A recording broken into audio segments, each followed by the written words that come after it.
Merci. Merci beaucoup d'être là. Je crois qu'il y avait des trucs bien mieux à la télé.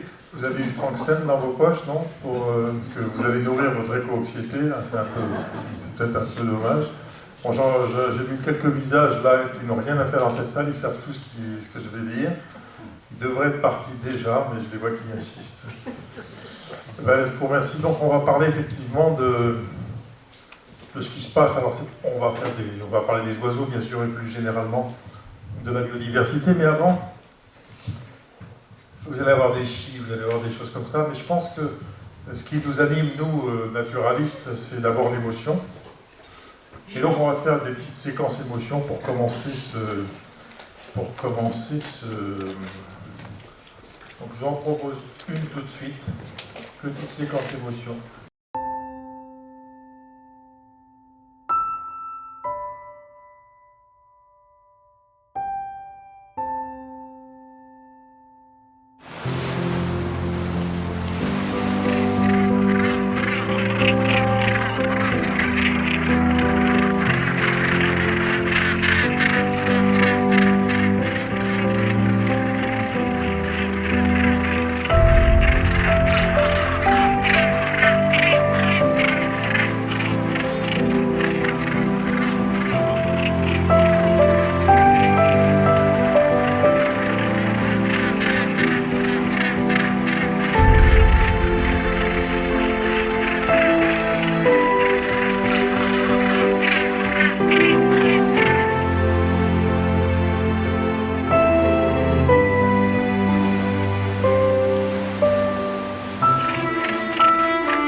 Bon déjà, vous souriez encore?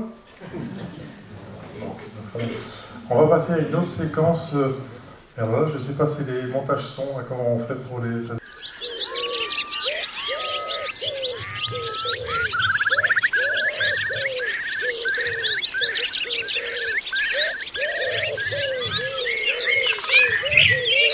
Et ce deuxième passage, c'est 20 ans après, au même endroit, la même saison, la même heure. 20 ans après. Et un voyage de l'Alaska au sud de l'Australie. 13 500 km. Vous voyez, il y a quand même des capacités à avoir. Vous imaginez que c'est un Boeing, un Airbus? Eh ben non. C'est un échassier de 500 grammes qui fait ça, sans escale, 13 km. On marche plus là-dessus. Voilà. Donc, là, c'est plus poétique, c'est de montrer les exploits des oiseaux, comment les oiseaux font des choses absolument extraordinaires, notamment les oiseaux migrateurs. Quelques exemples de coucous, voilà, le coucou baguet équipé, alors, vous voyez, ils sont équipés de balises. Hein. Pour tout vous dire, c'est ma fille qui fait ça, parce que les chiens ne font pas des chats, donc ma fille est ornithologue au Muséum de mission naturelle nationale, donc elle fait ces programmes-là. Donc vous voyez des exemples de migration. Percheronnette printanière, rossignol, philomètre, des petits oiseaux de 10 grammes, 12 grammes, 15 grammes. Ça, c'est un couple de pilets. Un couple baguet, marqué, enfin équipé de balises, ici, donc tout près de chez nous, et qui maintenant niche à l'est de Moscou.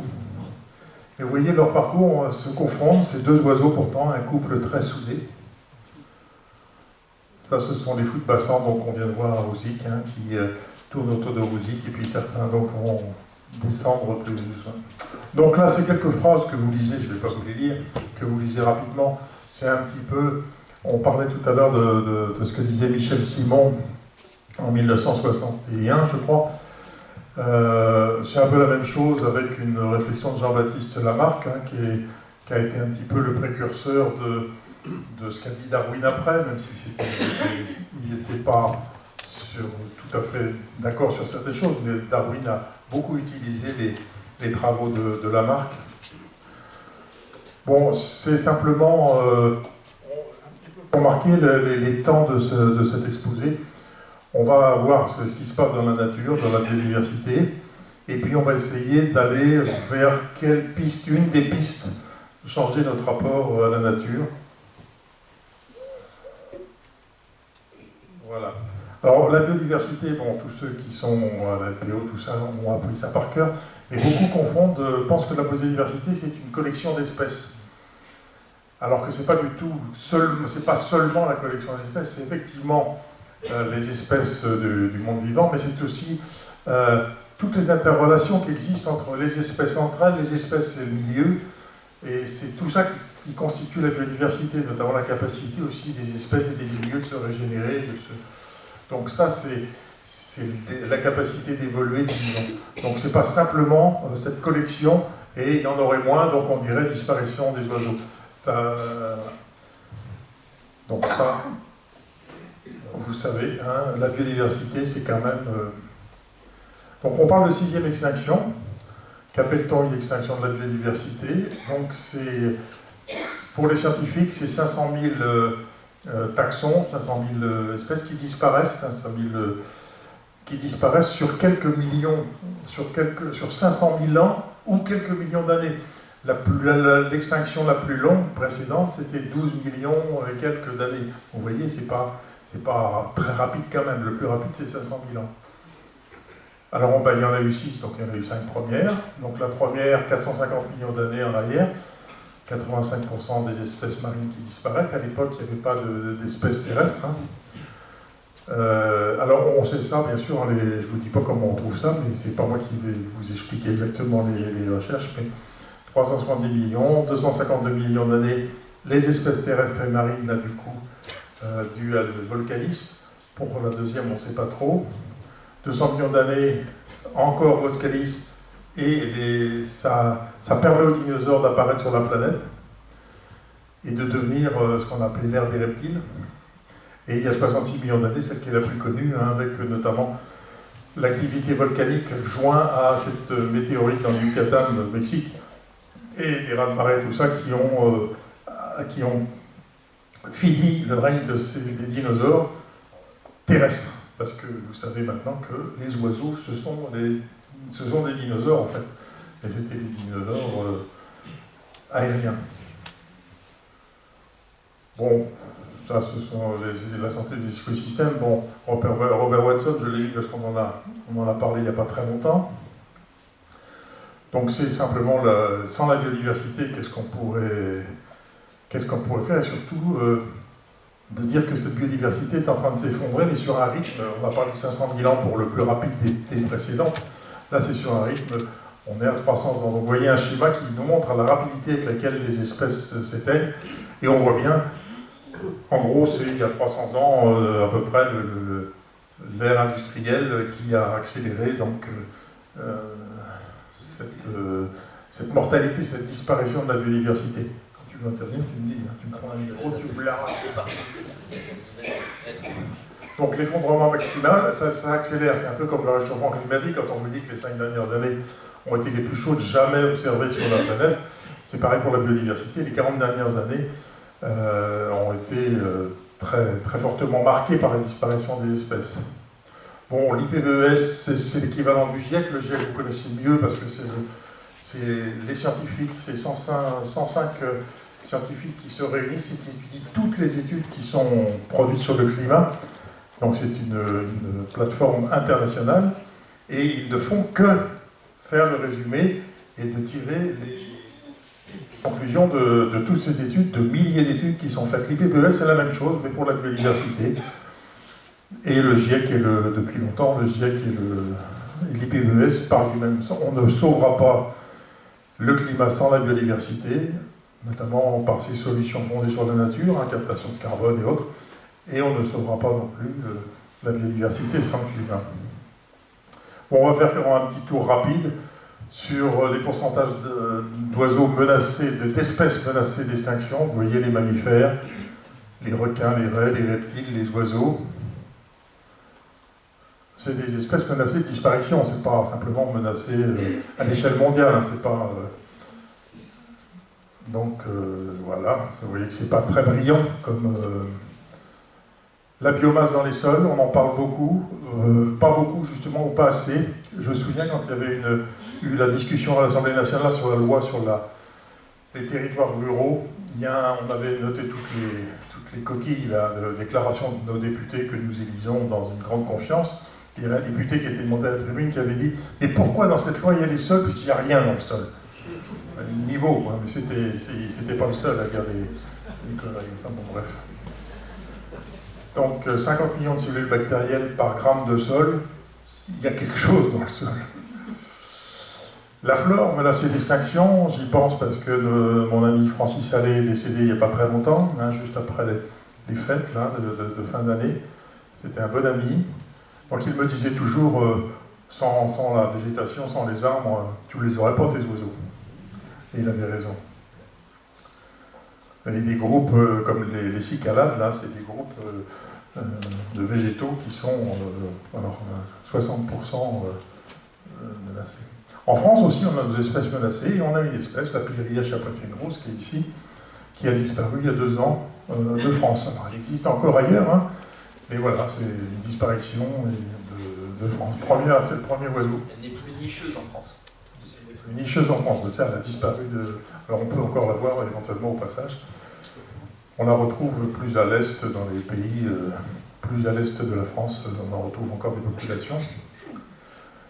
Un déséquilibre terrible,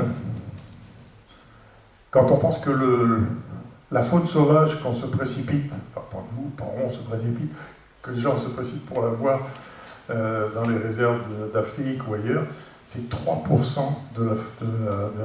des mammifères sur Terre. 3% des mammifères sont sauvages. Tout le reste, c'est les animaux domestiques ou l'homme. La volaille, vous voyez, 70% de la biomasse des oiseaux. Les oiseaux, il en reste que, ça a d'ailleurs augmenté maintenant, 3% de mammifères sauvages. Voilà. Les territoires aussi, on va parler de ça, de l'effondrement aussi, une des causes de la raréfaction de la perte de la biodiversité, ce sont la diminution des territoires. Vous voyez, en vert clair et en marron clair, les territoires des éléphants entre 1900 et 2000. Et il ne reste plus que les territoires en vert foncé ou en marron foncé pour l'éléphant d'Asie ou l'éléphant en Afrique. Donc vous voyez cette diminution terrible des territoires due à l'extension de l'agriculture, l'urbanisation, et la chasse, enfin les dérangements, les incompatibilités entre une faune, entre l'éléphant, là en l'occurrence, et les humains. Les populations d'insectes, alors on y reviendra, parce que là, on en parlait juste dans l'introduction. Effectivement, il y a des études qui ne nous surprennent pas, mais qui sont intéressantes. Donc les populations d'insectes s'effondrent, hein, puisqu'on a 80% des insectes qui ont disparu outre-Rhin. Ça, c'est une étude allemande, mais c'est confirmé au niveau de toute l'Europe. Donc vous voyez, en 40 ans, ça a été la disparition, pas qui dit disparition des insectes, bien sûr, vous voyez la suite. Alors ce qui est marrant, c'est qu'il y a 15 ans, j'avais fait une intervention devant des journalistes et tout ça, et je leur avais dit, quand j'étais petit, je grattais les phares et le pare-brise de la voiture de mon papa quand il s'arrêtait de prendre de l'essence. Et puis quelques années après, une dizaine d'années après, il y a eu une première tribune dans le monde de scientifiques et qui avait pour titre tout ça. Il y a un journaliste qui était dans la salle le jour où je lui ai dit, c'est toi qui l'as dit le premier. Bon, ce qui est important, c'est que la métaphore fonctionne. Effectivement, vous traversez la France maintenant, vous n'avez plus besoin de nettoyer votre pare-brise. Mais ceux qui s'en souviennent, c'était terrible, hein, on grattait vraiment les phares et les... Donc il y a les pesticides agissent sur directement, hein, si vous empoisonnez des grains par exemple, que les oiseaux vont manger, ils vont être directement impactés, mais la disparition des insectes dus aux pesticides, c'est une action indirecte sur l'effondrement des populations d'oiseaux, bien sûr. Les services rendus par la biodiversité, bon, c'est de toute façon sans le vivant qui nous entoure, sans cette biodiversité, ben voilà, 70% des médicaments anticancéreux, alors on ne parle pas des autres, hein, des émissions de carbone qui sont séquestrées, ce qu'on disait, l'aide pour la résilience au réchauffement climatique. Et voilà, donc les insectes pollinisateurs dont on parle beaucoup aussi, hein, quand on voit maintenant, alors en Chine, oui, mais il n'y a pas qu'en Chine, hein, où maintenant ce sont des humains qui vont polliniser les pommiers et tout ça. Alors pour deux raisons. Un, parce qu'ils n'ont plus de pollinisateurs, et deux aussi pour avoir une production de pommes exactement au même temps, au même moment, pour des raisons économiques aussi. Mais c'est aussi parce qu'il n'y a plus de... Bon, l'approche économique, on n'aime pas trop ça, nous, les rêveurs de nature. Maintenant, c'est quand même important. Et quand il y a eu, il y a 4 ans, le congrès mondial de l'UICN à Marseille, notre ministre de l'économie, Madame, ça y est, son nom m'échappe, après vous allez me le dire, avait dit 50% de l'économie mondiale repose sur... Alors on se dit, ça y est, les politiques le disent, enfin, à un haut niveau. Enfin, ils vont se réveiller. Bon, mais... Ils s'endorment. Donc 50% de l'économie mondiale, c'est pour moi, c'est... Oh, mais comment elle s'appelle, là? Vous voyez, elle était ministre de l'Éducation il n'y a pas longtemps encore. Borne, voilà, Elisabeth Borne. 60% des écosystèmes qui... Alors, 50% de l'économie, 60% des écosystèmes qui portent ces services gratuits sont en grande difficulté. Et s'il n'y avait pas de pollinisateurs, on perdrait 30% de la production agroalimentaire. Donc on voit sur quelle dynamique on est. Une dynamique... voilà. Donc ça, c'est les économistes qui se sont mis à faire un calcul. Hein. Si on n'avait plus d'insectes pour polliniser les plantes, les légumes et tout ça, ça nous coûterait 180 milliards d'euros par an. Bon, c'est une bagatelle. Une des causes, alors on va les faire, elles ne sont pas forcément dans l'ordre des plus pertinentes et plus impactantes. Mais la croissance humaine, souvent on n'en parle pas, on n'ose pas en parler. Il y a tout un discours sur... moi je me souviens de m'être pris la tête même avec quelqu'un que j'aimais beaucoup. La position dans mes chattes à chaque fois, c'est toujours notre ami qui avait l'histoire du colibri et tout ça, là, notre ami Pierre Rabhi. Pierre Rabhi, je me prenais la tête avec lui, parce que Pierre Rabhi, il dit « Oh, mais la Terre peut accueillir 11 milliards... dans quelles conditions, je lui disais. Mais voilà, il avait ce côté aussi, on protège la vie.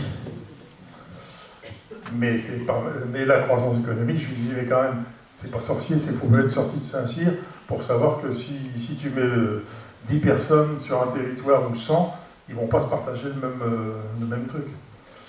La disparition des milieux, donc on en parlait, on va passer rapidement.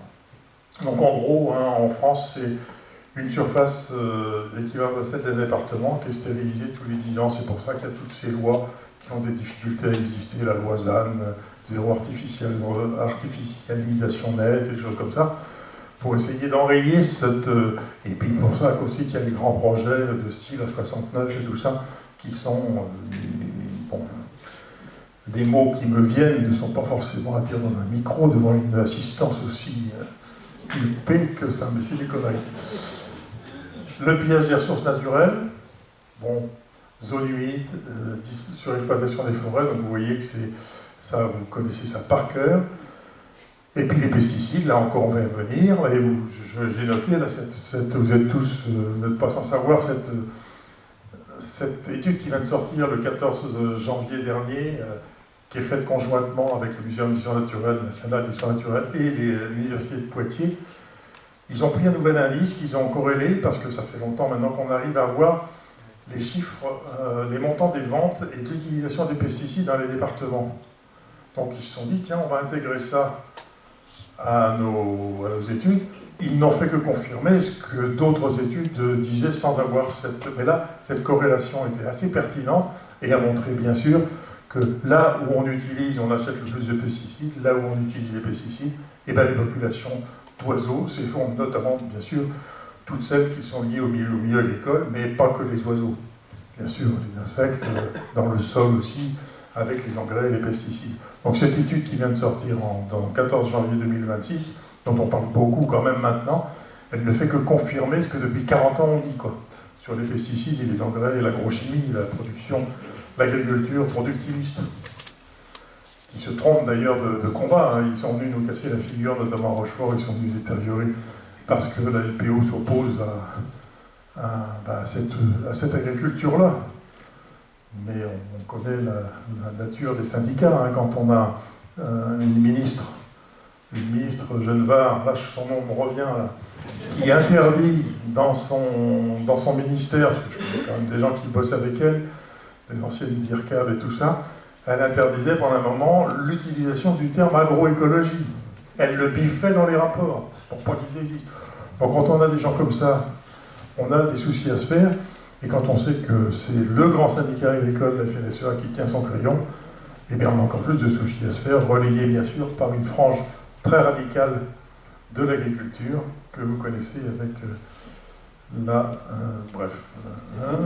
les espèces exotiques envahissantes. Alors ça c'est sensible chez nous, hein.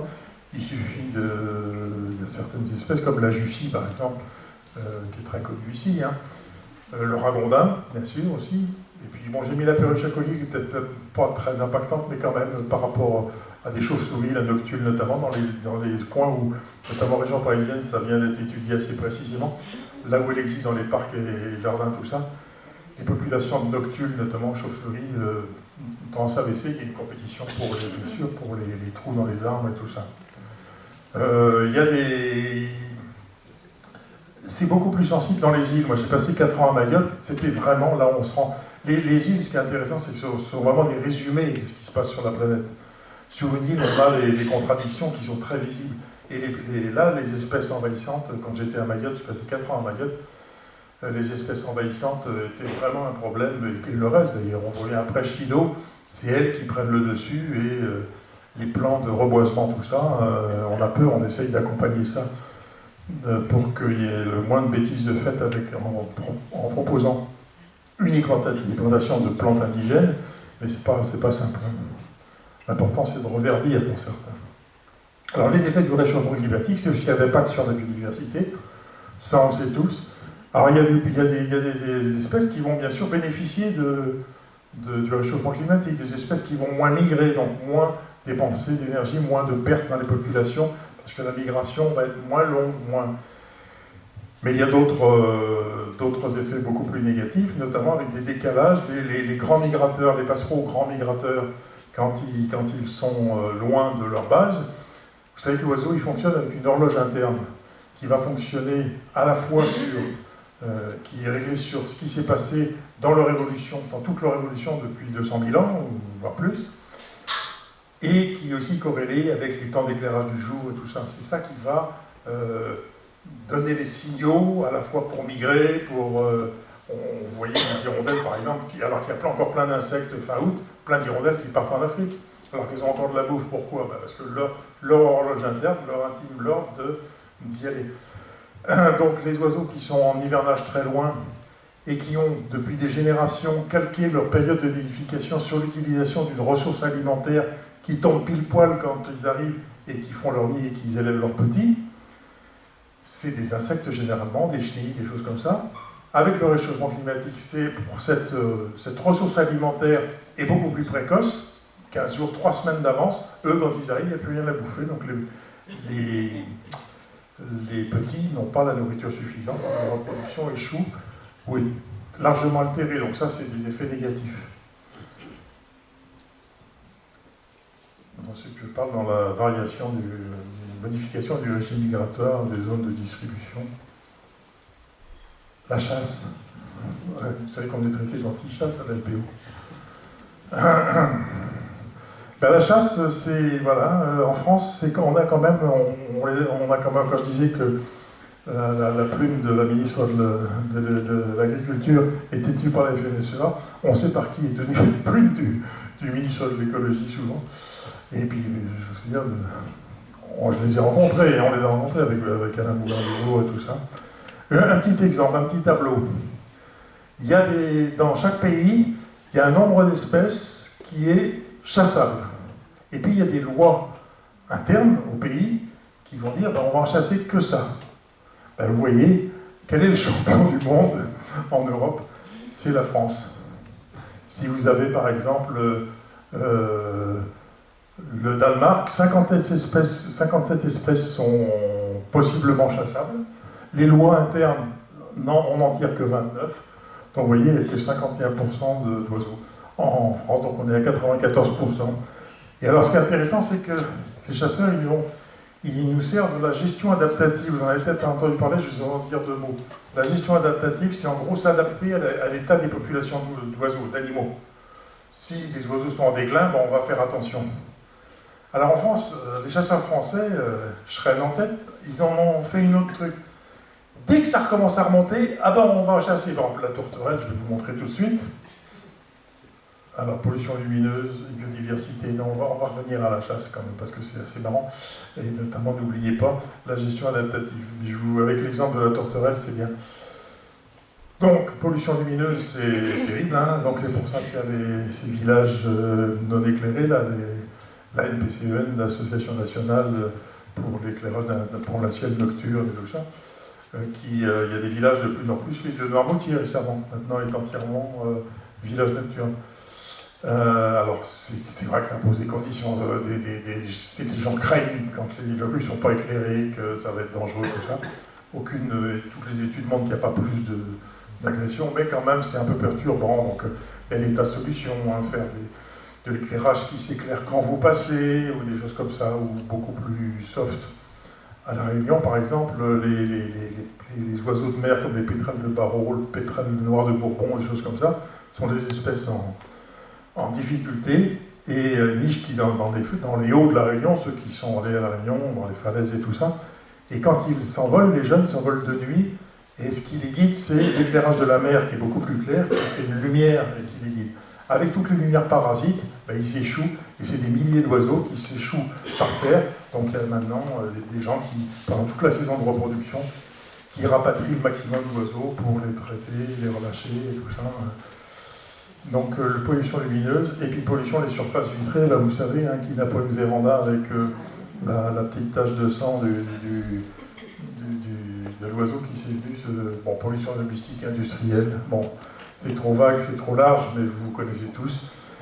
Ce sont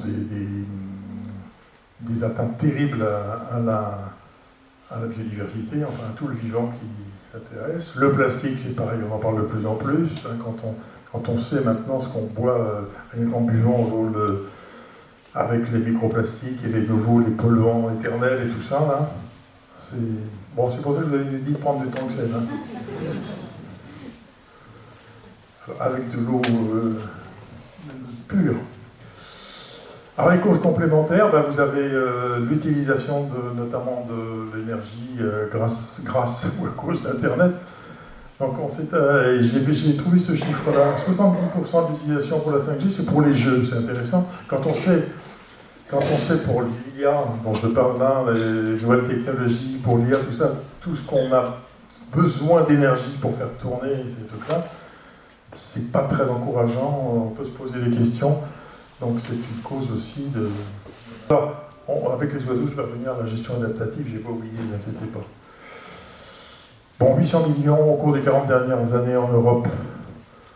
C'est un chiffre qui fait trembler un peu quand même. Hein. Mais quand c'est comme ça depuis 40 ans, si vous revenez encore plus en arrière, c'est terrible, hein, la perte. On raisonne toujours par rapport à ce qu'on appelle l'amnésie environnementale, qui est une amnésie pour d'autres secteurs aussi. C'est-à-dire que l'enfant qui naît maintenant, il va voir la nature telle qu'elle est là. Il ne va pas se rappeler, c'est comme l'histoire de la sardine qui bouge le port de Marseille, mais il ne va pas se rappeler de comment c'était avant. Donc il va partir sur cette base-là, donc c'est compliqué. Et du coup, il va se satisfaire de ça. Mais quand on revient en arrière, c'est terrible. Bon, pourquoi est-ce que les oiseaux sont sous... Il y a une directive oiseaux européenne. Pourquoi? Est-ce que c'est parce que les oiseaux, on a fait plaisir à la LPO ou aux organisations ornithos? Non. Tout simplement parce que l'oiseau est un bio-indicateur. Alors, il n'y a pas, bien sûr, dans le cortège des espèces animales, que les oiseaux qui sont des bio-indicateurs. Dans les rivières, par rapport à l'eau, il y a d'autres indicateurs, tout ça. Mais les oiseaux, ce qui est intéressant, c'est qu'ils sont relativement peu nombreux en espèces. Il y a 11 000 espèces, grosso modo, dans le monde. Ils sont faciles à voir, faciles à compter, faciles à étudier. Et là où les oiseaux sont en nombre, mais aussi en diversité d'espèces, eh bien, vous calquez exactement, vous avez la qualité des écosystèmes qui est en dessous. C'est-à-dire que là où ils sont nombreux et avec un nombre d'espèces suffisamment large, en dessous, l'écosystème fonctionne. Les insectes, dans le sol, la végétation, tout ça, c'est un écosystème qui fonctionne bien. Donc c'est pour ça qu'on les appelle des bio-indicateurs et qu'il y a cette directive oiseaux au niveau européen. Alors là, on reparle. Ça, c'est bon, on n'a pas eu la tourterelle encore. Je fais ça un peu. Bon, donc on revient un peu sur les pesticides. Dans les Deux-Sèvres, vous avez peut-être entendu parler, et il y a un chercheur, Vincent Bretagnol, qui depuis maintenant 30 ans travaille avec les agriculteurs autour de Chizé, dans les Deux-Sèvres, dans la plaine de Chizé. Et il y a une grande partie, c'est 350 exploitations qui se sont mis à faire de la production agro-environnementale, voire bio d'ailleurs. Et puis plein qui ont refusé. Hein. Et donc là, l'étude, elle est géniale parce qu'on est dans le même milieu, on est sur le même territoire et on voit ce qui se passe. Donc là, il a mis en évidence que l'utilisation, donc cette agriculture productiviste qui utilise donc, les intrants, pesticides et engrais, tout ça, et bien voilà, les espèces sont en perte terrible. Donc les perdrix, vous voyez, 80%, il n'y a pratiquement plus. Et l'alouette des champs, 50%. On y reviendra à l'alouette parce que c'est aussi un bon exemple de gestion adaptative. Donc, ce qui est intéressant, c'est que tous les chiffres de Chizé ont été après reportés. Enfin, on a vu ce qui se passait au niveau européen et on a quasiment la même chose. C'est-à-dire que là où se développe l'agriculture intensive, productiviste, les élevages, tout ça, machin, c'est la même chute terrible de... Si tu reviens une diapo en arrière, hein, je ne sais pas si vous avez vu l'oiseau qui est là, vous le connaissez celui-ci? La perdrix grise. La perdrix grise. Parce qu'il y a des ça, c'est la perdrix grise. La perdrix grise n'existe plus en France. Si, parce que vous la voyez. La perdrix grise, ça ne se reproduit plus en France. Il y a longtemps maintenant. Ce ne sont que des oiseaux de lâcher. 100%. Et c'est 20 minutes de cuisson. La diapo d'après. On voit souvent quand on utilise des articles, on entend parler de perdrix. Hein, on entend parler de la perdrix, ceci, la perdrix. Ça, c'est la perdrix rouge. Ce ne sont que des oiseaux lâchés, car la perdrix rouge ne niche pas en France. C'est une espèce exotique envahissante. Il y en a peut-être eu dans le sud, dans la galerie du temps de Marcel Pagnol, mais sinon, il n'y en a plus. Vous en trouvez en Loire-Atlantique, dans le nord de la France, dans le 59, il y a de la perdrix rouge.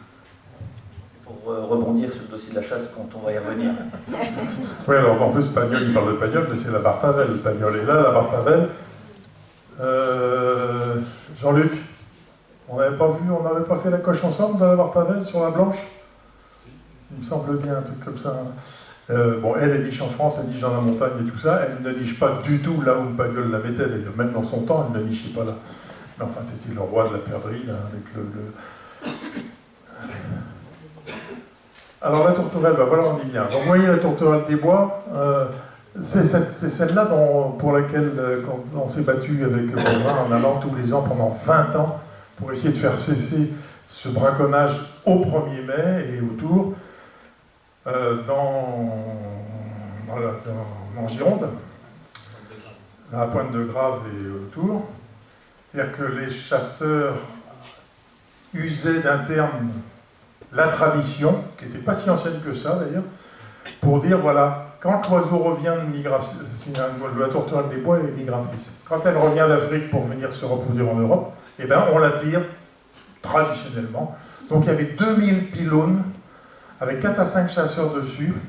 Et quand on regarde la topographie, ça fait une espèce de pointe. Vous voyez, les tourterelles allaient vers la Gironde, là, et étaient concentrées sur ce territoire-là. Et là, ça canardait, tout ça. Donc on allait se prendre, vous avez vu toutes les images, on se prenait des œufs, des coucouris, des claques et tout ça. Donc pendant 20 ans, on est allé, on a emmené Brigitte Bardot, pensons à elle, même si, pensons pas à l'extrême droite avec elle, mais pensons à elle pour son compassion pour les animaux.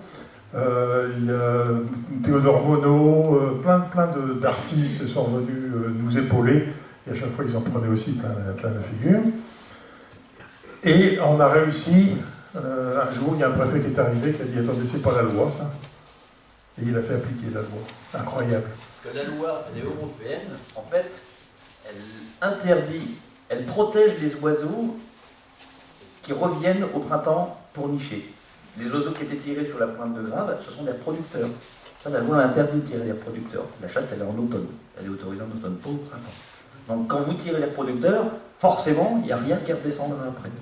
Hein, évidemment, vous tirez les plus forts. C'est ceux qui ont survécu à l'hiver, donc voilà pourquoi ils sont protégés. Voilà pourquoi c'était juste la loi. Alors on a gagné en Gironde, mais les chasseurs ont trouvé d'autres trucs. Ils ont des bonnes associations de voyage. Ils font des voyages synergétiques au Maroc, où là ils vont la dézinguer au printemps aussi.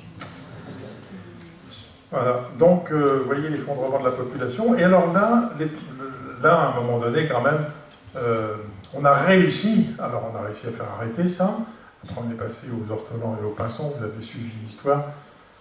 L'homme en slip à la pelle nous a aidé à faire arrêter tout ça. Ceux qui ne savent pas, ils tapent l'homme en slip à la pelle, ils verront. J'en ai des souvenirs, à moi, frappant. Bref, quand devant une situation comme ça, on a demandé, mais à corps et à cri, des moratoires pour ces espèces-là. Le courlis cendré, la tourterelle des bois, la barge. On a demandé, mais il faut arracher un moratoire. C'est même pas alors on arrête la chasse pendant 1 an, 2 ans, puis on voit ce qui se passe. Et là, la tourterelle, vous voyez, petite remontée grâce à ces moratoires. Gestion adaptative, les chasseurs disent on peut pas, ça remonte, on peut en tuer. Et voilà, donc ils ont demandé, cette année, ils en ont tué. 26, voilà, ils en ont tué 8000. Alors qui vérifie? Ah tiens, on est à la 7999e, on n'en a plus qu'une à tirer. Qui vérifie ça?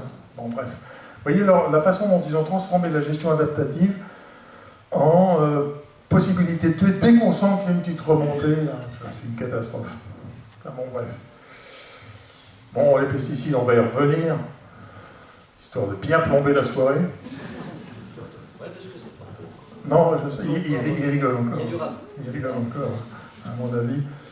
Bon, vous avez pris les numéros de téléphone de vos psys, tout ça, c'est bon. Donc, là aussi, sur les pesticides, il y a un truc intéressant, mais qui nous intéresse aussi pour l'agriculture, mais aussi pour nous-mêmes. Vous savez, il y a des substances dont on dit qu'il ne faut pas que ça dépasse ça, sinon ça devient dangereux. Sauf que Ramad, qui est un grand écotoxicologue, il a prouvé, il l'a montré, mais après d'autres, partout dans les études écotoxicologiques. Oh, qu'est-ce que j'ai dit? Vous avez le nom? Écotoxicologues du monde ont montré que c'est pas la dose qui fait le poison, c'est la répétition. Et dans la nature, c'est pareil, on peut utiliser. Allez, il y a qui disent j'en mets moins, et j'en mets moins tout le temps. Ben, c'est pire que d'en mettre à un moment donné beaucoup. Donc Raman avait dit c'est pas la dose qui fait le poison, c'était le fameux truc de Paracels qui avait dit ça dans le 18e ou 17e. Et donc voilà. Donc l'impact direct, c'est le sol sans animaux, sol stérile, destruction de la biodiversité végétale et des espèces d'invertébrés. Donc l'impact indirect derrière, à partir du moment où il n'y a plus d'insectes. Les toxiques s'accumulent chez les prédateurs. Tu peux parler de la moite ivoire? La moite d'ivoire, c'est un phénomène connu, c'est ce qu'on entend quand on entend aussi parler des poissons ou des mammifères marins au sommet de la chaîne alimentaire, c'est qu'en fait, il y a certains organismes vivants, des oiseaux, des mammifères, qui accumulent les produits toxiques, quoi, les toxines, et à un moment, ils les accumulent à un seuil tel qu'ils deviennent, soit ils en meurent, soit ils deviennent stériles. Donc, enfin, de toute façon, la fin, elle est la même, c'est la fin de la population, quoi. Et là, donc récemment, il y a eu une étude, je disais ça récemment, sur la moite ivoire, qui est une mouette qui doit nicher autour du cercle polaire, donc qui est loin de toutes les zones polluées. Hein. Elle n'a peut-être jamais vu un tracteur de sa vie, mais en fait, elle est en bout de chaîne alimentaire à s'alimenter de poissons ou d'organismes vivants qui eux-mêmes ont colmaté dans leur organisme des substances toxiques. Et ils les accumulent jusqu'à un seuil mortel. Ou en tout cas, si pas mortel, qui les rend stériles, ou un seuil mortel. Et bon, voilà, c'est la fin. Oui, c'est là qui est impressionnant, c'est quand on voit c'est comme quand on fait les études, on prend vos cheveux dans la salle, là, puis on va calculer le nombre de pesticides qu'on a. Vous savez, les études ont été faites, hein, même des ministres s'y sont prêtés à ces études-là. Bon, voilà, on en est que la fille, hein, c'est pas... et ça s'arrange pas. Donc, et puis la moitié ivoire, ce qui est dommage, c'est que je ne l'ai jamais rencontré. Donc, s'il disparaît, voilà. Et puis, bon, ce qu'on a dit, tiens, un autre. Vous voyez celui-là? Il est mignon, hein? Il est mignon. 70 millions d'oiseaux tués par an, minimum, en France. 70 à 80 millions. 15 millions de chats. L'étude, alors il y a en gros 4 à 5 millions qui sont à la maison. Donc à part les fourmis et les araignées, ils ne s'occupent pas des lézards et tout ça. Parce qu'il n'y a pas que les oiseaux pour les chats. Et donc, il y a des chats domestiques. Donc, il y en a, donc, mettons, 10 millions qui vont dans le jardin, qui vont se balader, tout ça, partout. Et en plus, on les laisse aller partout. Un chien, on le rappelle, le chat, il a le droit d'aller partout. Quand moi, sur ma terrasse, je dis aux gens, votre chat, il vient, je nourris les oiseaux, il vient les emmerder, tout ça. Ah ben oui, mais il se promène, il a le droit. Donc je vais peut-être acheter une vanne de l'orifle. Et donc vous imaginez 10 millions de chats domestiques, mais vous avez 11 millions de chats semi-sauvages, arrêts, qui sont retournés à l'état sauvage. Et là, c'est des dégâts considérables. Chizé, par exemple, puisqu'il y a quand même un centre d'études à Chizé, qui, au-delà de la plaine de Chizé sur l'agriculture, s'occupe même de l'Antarctique, vous savez. Et c'est là où il y a des... Et ils font les comptages de nuit, il y a une réserve en évolution libre et tout ça, donc ils font les comptages des chevreuils, des machins, tout ça. Quand ils font les comptages nocturnes, ils voient que des chats quasiment, quoi. Ils ne voient plus les renards, ils ne voient plus les blaireaux, ils ne voient plus les trucs. C'est vraiment une catastrophe. Et sur les îles, dans les îles, par exemple sur les îles antarctiques, que ce soit Crozet, Kerguelen et autres, pour lutter contre les souris, ils ont introduit des chats. Maintenant, c'est une catastrophe parce que le chat, au lieu de se faire suer à courir après les souris, il a des oiseaux qui nichent au sol. C'est un tout petit peu plus facile, donc c'est une catastrophe. Quand il y a des espèces d'oiseaux nicheurs sur l'île des Kerguelen qui ne nichent plus, prédatés par les chats. Donc, ayez ça en... Alors, c'est toujours un problème. Et donc, dans les centres de soins LPO, 10% des animaux qui sont accueillis ont été blessés par un chat. Bon, il y en a beaucoup qui ont été bousillés, hein, ils ne sont pas blessés. Et il y a 90% d'oiseaux et le reste de mammifères. Donc, ça peut être que les hérissons, ça peut être des choses comme ça. Donc, c'est vraiment un vrai problème qui est compliqué, parce que le chat, c'est vraiment la mascotte, quoi, hein, comme disent les Espagnols, mascota, quoi. Le chat, en parler, c'est comme tout à l'heure pour la surpopulation, hein, pour la population humaine. Parler du chat, c'est compliqué. Les oiseaux, alors les deux espèces, les deux groupes, les deux familles d'oiseaux qui sont les plus menacés au monde, c'est les oiseaux marins et les psittacides, les perroquets perruches.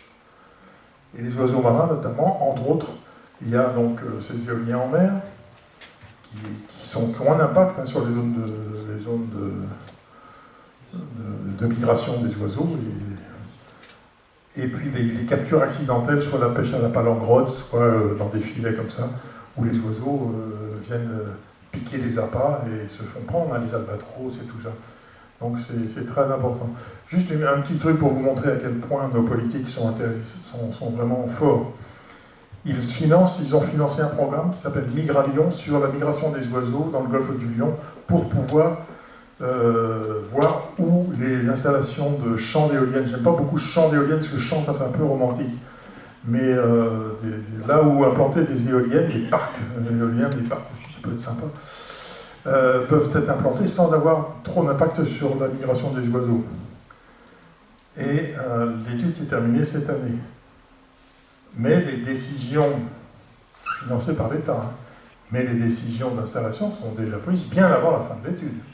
C'est-à-dire qu'on fait une étude pour savoir où on doit mettre les trucs, mais on met les trucs avant d'avoir la fin de l'étude. Même chose pour Migratlan.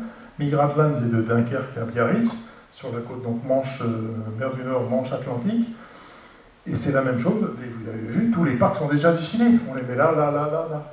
Et ce qui est marrant, c'est que Migration a rendu son rapport final, là, donc c'était la dernière année, l'an dernier, et ils ont montré à quel endroit un parc d'éoliennes serait le moins pénalisant pour la migration des oiseaux. Ben, il n'y a pas beaucoup de place. Et c'est surtout pas là, les zones les plus à risque, c'est là où les décisions ont été prises. Vous voyez, des financements qui sont faits, c'est un petit peu comme les trucs citoyens, là, on fait venir des gens, on leur fait parler sur un sujet, et puis après ils disent il faut faire ça, ça, ça, ça, ça, et on voit ce qu'on en fait après, quoi. C'est une catastrophe. C'est un peu la même chose, on paye des études et on décide autre chose. C'est juste de temps en temps pour voir qu'on a des leviers quand même pour changer.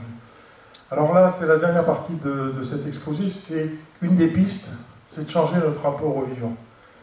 C'est-à-dire qu'on est formaté dans une pensée très occidentale, dont je vais un petit peu vous développer très rapidement, vous m'excuserez, ce sera un peu à la serpe, pour vous montrer qu'il y a cette reconquête-là à faire, cette reconquête de changer notre rapport au vivant. Mais beaucoup de gens s'y intéressent, moi je vais le 10, 9 et 10 février prochain, je suis à Marseille, à l'université, à plancher avec des réalisateurs, des producteurs, des acteurs de films sur production de fiction et biodiversité. Les gens de plus en plus s'intéressent à qu'est-ce qu'on fait dans la nature, quoi, parce que ici, je fais partie d'un truc, on a quelques infos sur les tournages, c'est des fois pas triste. Vous avez été voir le film sur les Trois Mousquetaires, mais version féminine? Personne n'a vu ce film? Il y a un moment, il y a une scène extraordinaire où les acteurs se plongent dans une mare au pied d'un château, enfin, une petite mare de château, quoi. Impeccable, sauf que quand ils ont fait le truc, les acteurs ont trouvé que l'eau était trop froide, donc ils ont mis des résistances pour monter l'eau à 30 degrés, alors les grenouilles, les tritons, les machins, enfin, et ce tournage a été une catastrophe. On avait des gens sur place, enfin, qui ne disent pas leur nom, nous on les connaît, mais des gens qui bossent, ils perdraient leur boulot sinon, qui nous racontent un petit peu ce qui se passe sur le terrain. Et puis d'autres qui font très attention. Je ne sais pas si vous connaissez Alex Hugo, par exemple. Il a de plus en plus, on a introduit, je dis on parce que je participe un petit peu des fois du téléphone, on voudrait mettre un bilan noir, là, je dis c'est où, c'est à Briançon, autour de Briançon qui tourne.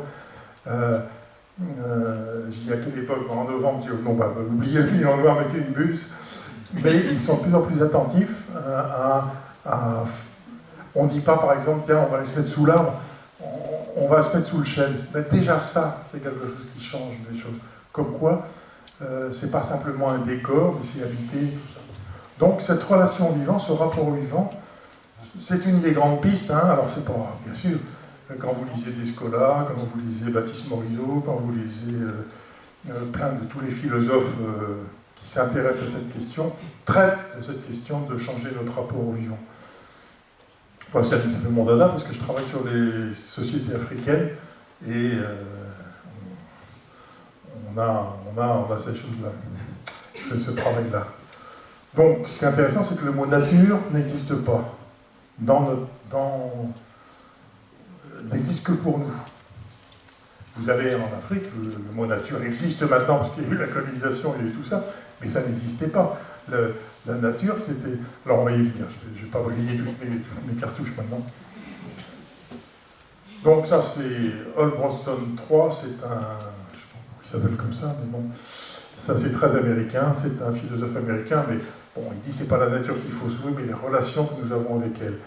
Et je crois que c'est très impressionnant. Vous voyez le type là, c'est en Indonésie, et il est en train de parler à l'arbre avant de l'abattre, parce qu'il va s'en servir pour construire sa maison et tout ça. Et avant de l'abattre, il lui explique ce qu'il va faire, tout ça, et puis il va remplacer, enfin il va avoir un autre rapport.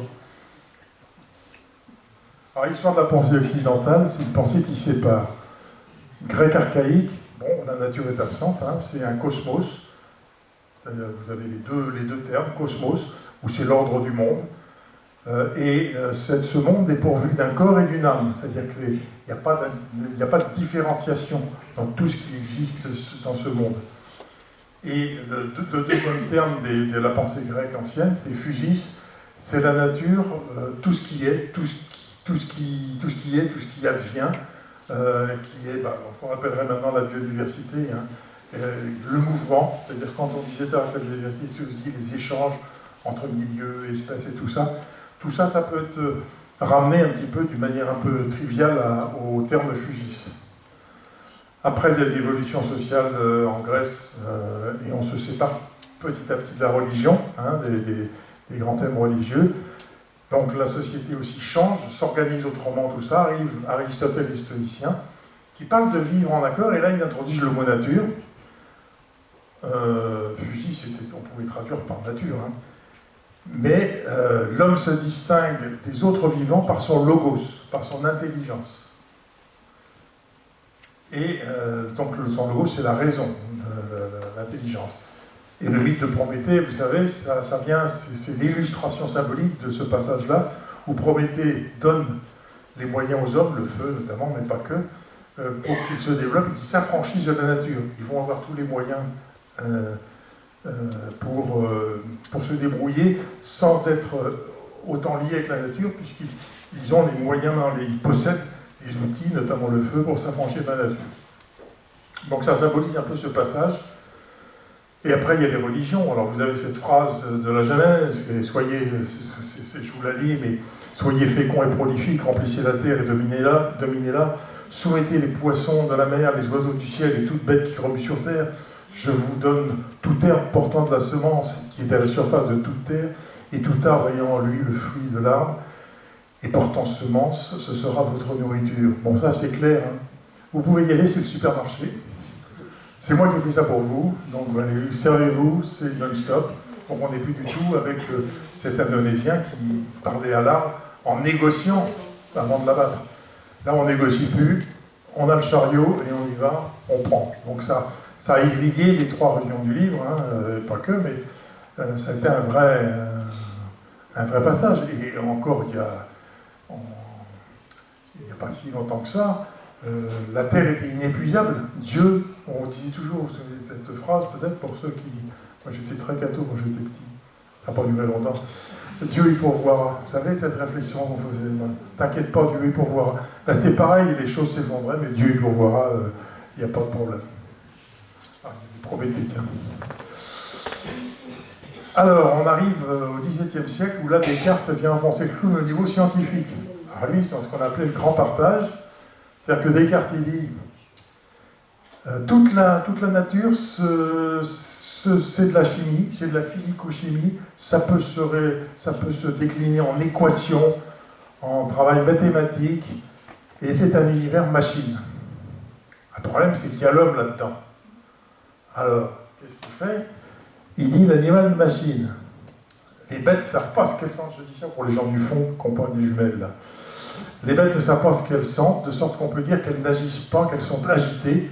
Elles ne sont que des automates, pareil à des horloges, leur comportement complexe ne sont dus qu'à leur instinct. Et en gros, l'animal machine, ça a été la grande période au XVIIe des automates, hein, avec notamment voilà, le canard, le fameux canard automate. cette grande période où c'était vraiment dans les salons bourgeois, on avait des automates et tout ça. Donc, mais il est coincé, parce que l'homme est pareil que le canard, là, et c'était un homme machine. Ah, mais ouais, mais il y a quand même un truc. Il n'y a que l'homme qui est doué d'une intériorité. Alors, les Grecs disaient le logos, la raison. Descartes, il dit l'âme, la religion, Dieu. Il est capable d'une intériorité. Il est le seul être sur Terre qui est doué d'une intériorité. Donc, il est à part. Il a beau être machine, effectivement, dans son comportement physique, mais il est au-dessus de tout ce qui règne. Ce qui est contraire à la pensée animiste des civilisations traditionnelles, celle dont je parlais en Afrique, je travaille un peu là-dessus, entre autres, mais l'animisme, c'est pas de revenir à l'animisme qui est important, quand je parle de se réconcilier à la nature, c'est de se réconcilier avec la pensée animiste. La pensée animiste, c'est quoi? En gros, un petit peu comme les Grecs anciens, c'est le cosmos. On est tous liés les uns aux autres, hommes et les animaux, dans le totémisme, dans l'animisme, il y a la notion de totémisme. Le totémisme, c'est un animal, une plante peut être le totem d'un groupe d'humains et tout ça. Et il est aussi doué d'une intériorité, il a aussi autant d'intériorité que les hommes. Il n'y a pas cette notion de différenciation. On est tous liés dans un cosmos. On reprend le terme grec ancien. Et donc les trois piliers de l'animisme, c'est le totémisme, les forces invisibles, donc c'est les esprits avec lesquels on va négocier, c'est les ancêtres, donc avec des rituels d'ancestralisation, où les ancêtres sont toujours là. Le mort n'est pas mort, il écoute l'eau, écoute le buisson qui ensanglote et tout ça. Les morts ne sont pas morts, ils ne sont pas sous la terre. Allez voir la pensée, c'est le poème peut-être le plus précis sur à quoi correspond l'animisme de Bigaro Diop, c'est un poète sénégalais. Ça s'appelle Souffle. Souffle. Donc voilà, par exemple un chasseur, Willy Schren à l'époque, Willy Schren chez les animistes, il part à la chasse, avant de partir à la chasse, il est obligé de faire des rituels pour demander que les esprits de la forêt soient cléments et lui apportent l'antilope, le machin, qu'il est, machin. Il fait ses rituels avec les gens qui président à ces rituels dans la société dans laquelle il vit, puis après il part à la chasse. S'il revient et qu'il n'a rien, et ben c'est pour lui qu'il est un mauvais chasseur, comme disaient les inconnus. C'est simplement qu'il n'a pas bien fait le rituel. Il peut être un très bon chasseur, mais c'est le rituel qui n'a pas été bien fait. Donc on va refaire le rituel pour que la nature, les esprits intercèdent. Mais c'est quand même assez différent de la prédation où on va taper tout ce qu'il faut. Alors l'histoire en 3 tableaux, elle est simple. Je résume. L'homme, on l'isole de la nature, logos, et puis après les religions, et après la pensée de Descartes. Ensuite, il a servi la nature, c'est la religion. Allez-y, servez-vous. C'est le supermarket. Et puis maintenant, ce à quoi on assiste, c'est le plan d'éradication de la nature, alors au profit d'une société, au profit d'une société économique. Le capitalisme, ça j'aimerais bien vous faire écouter un truc sur le capitalisme. Parce que tout le monde dit, oh t'as prononcé un mot, c'est de la politique que tu fais. Ben oui, si on fait pas de politique, on fait que ça. On fait que de la politique, alors pas politicienne, même si j'ai dit du mal de certains dans ce que je dis tout à l'heure. Donc la vision mécanique de la nature est encore là. Quand on a des... on va détruire cette zone humide. Alors nous, on monte au créneau, association de protection de la nature, tout, je sais pas, les oiseaux, migration, tout ça, machin. Ah bah, ils iront ailleurs. Ah bah tiens, il y a des hirondelles, là, on va les passer au Karcher. Ah bah non, c'est interdit, machin, tout ça. Oui, mais elles iront ailleurs. C'est toujours le même truc. Et les aménageurs, comme les gens, souvent, ont cette pensée que si on les empêche là, mais ils iront ailleurs. Mais non. Si vous traversez une rivière à gué, avec des pierres, vous pouvez la traverser s'il y a suffisamment de pierres. comme les oiseaux vont utiliser les zones humides dans leur migration pour se nourrir et se renforcer.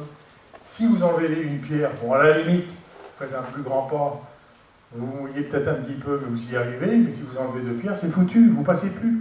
C'est un petit peu le même, c'est un peu métaphorique, hein, ça, mais c'est un petit peu ce qui se passe voilà. Donc, nous, on aime bien nommer les choses, mais c'est pour habiter le monde autrement. Je crois que c'est très important, ça. C'est pas pour sortir de l'ignorance qu'il convient de... Alors, je dis tout ça pour les gens du fond, hein, qu'il convient d'apprendre à connaître le vivant, c'est pour habiter le monde autrement. Alors, il y a une deuxième piste. On change notre rapport au vivant. La nature n'est plus un décor, c'est quelque chose dans lequel on habite et on n'est pas tout seul à y habiter. Donc, on va faire en sorte d'avoir des actions dans ce milieu qui sont différentes. Et puis une autre façon qui est en vogue, hein, notamment en Amérique latine. J'étais il y a 2 ans, 3 ans maintenant, j'étais au Chili dans le désert d'Atacama, et il y avait cette grande réunion de villages, alors Bolivie et Chilienne, qui se retrouvaient à la frontière, parce qu'ils ne s'entendent pas bien entre les 2 pays, mais les gens se connaissent. Et ils faisaient la fête à Pachamama. Et c'est encore très vivant. La mère nature, c'est encore très vivant dans la culture en Amérique du Sud. Et donc, en Équateur, vous voyez, ils ont mis dans la Constitution les droits de la terre-mère. C'est-à-dire, c'est dans la Constitution. C'est-à-dire que la terre-mère, elle ne peut pas se défendre toute seule. C'est pas elle qui va aller plaider sa cause. C'est des hommes qui vont plaider sa cause. Mais parce qu'elle est devenue une personnalité juridique, des hommes peuvent aller pointer les dégâts qui lui sont faits, les atteintes qui lui sont faites et tout ça. On n'est plus dans les procès du Moyen-Âge où, vous vous souvenez, les truies, les anguilles étaient accusés, on faisait venir les truies. Il y a toujours cet exemple célèbre en Normandie où une truie avait mangé un bébé dans la rue, au Moyen-Âge, et la truie était venue à son procès, quoi. Donc j'imagine ce qu'elle a pu dire pour sa défense. Et les anguilles dans le lac Léman aussi qui avaient été accusées et tout. Donc, on n'est pas là, mais c'est simplement... Donc, regardez, c'est ça, c'est l'existence, en reconnaissant l'existence, le maintien des cycles vitaux, ses capacités à évoluer, c'est la définition de la biodiversité tout à l'heure, hein, son droit à être restauré en cas de préjudice. Donc ça, c'est le système judiciaire juridique. En Bolivie, pareil, Déclaration universelle des droits de la terre-mère, reconnaissant de la communauté de destin de tous les êtres qui la composent. Communauté de destin de tous les êtres qui la composent. Le destin des êtres vivants, des vivants non humains, des êtres non humains, ont le même destin que nous. Et c'est pas pour rien que beaucoup disent, et vous le savez, enfin, là encore c'est pour rajouter un peu, quand on bousille la nature, c'est une balle dans le pied nous aussi. L'avenir est quand même sombre, et c'est pour ça qu'il faut réagir de manière forte. C'est compliqué parce qu'en face de nous, on a des monstres de gens qui veulent l'économie, qui veut faire des profits le plus vite possible, au détriment de... C'est pas du tout leur intérêt, c'est pas de protéger la nature, c'est de faire des profits le plus vite en saccageant tout le plus possible, ils n'en ont rien à faire du reste.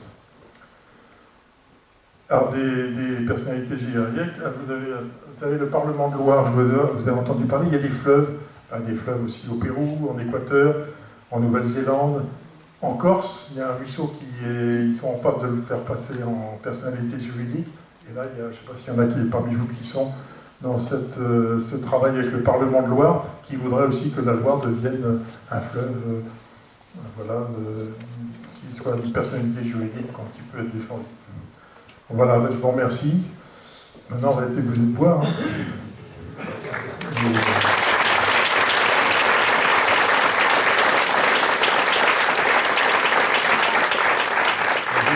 Je ne sais pas, c'est bon.